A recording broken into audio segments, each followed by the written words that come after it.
అందరికీ నమస్తే. Welcome back to my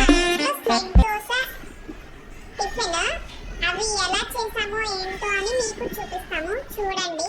first set dosa వేసుకోవడానికి క్యారెట్ తురుముకోవాలి.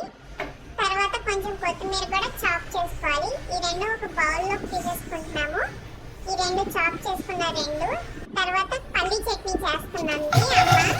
ఫస్ట్ నూనె వేసుకొని అందులో పల్లీలు వేసుకొని పచ్చిమిర్చి కూడా వేసుకొని వెల్లుల్లిపాయలు చింతపండు అన్నీ వేసుకొని ఫ్రై చేసేసిన తర్వాత మిక్సీలో కొంచెం ఉప్పు కొంచెం జీలకర్ర వేసుకొని మిక్సీ పట్టేయడమే, అంతే పల్లీల చట్నీ.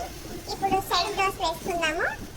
ఫస్ట్ సెట్ దోశ కొంచెం పిండి వేసుకొని దాన్ని ఎక్కువ స్ప్రెడ్ చేయకుండా కొంచెం స్ప్రెడ్ చేస్తే చాలు.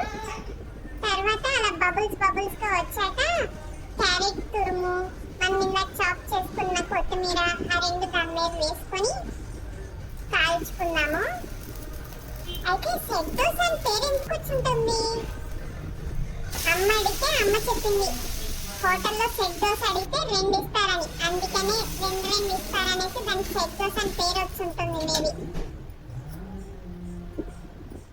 ఫస్ట్ సెట్ దోశ అయిపోయింది. సెట్ దోశ అంటే రెండు కదా, అందుకని ఇంకోటి కూడా వేస్తుందమ్మ. దీన్ని కూడా రెండు వైపులా కాల్చుకొని తీసేద్దాము.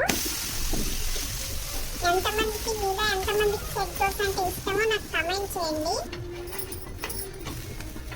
మమ్మీ నాకు ఎక్కువ సెట్ దోశ పెడుతుంది, ఎందుకంటే అందులో క్యారెట్ ఉంటుంది కదా, అందుకని ఎక్కువ సెట్ దోశ పెడుతుంది. ఇందాక చెప్పడం మర్చిపోయాను కదా, ఇందాక వేయడం, అందుకనే సాల్ట్ జీలకర్ర కూడా వేసి చూపిస్తుంది అమ్మ.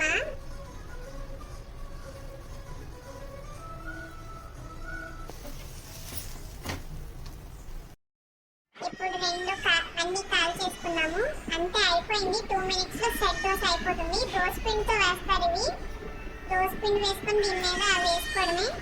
చాలా బాగుంటాయి, స్పాంజీగా కొంచెం క్రంచీగా. మీరు ట్రై చేయండి.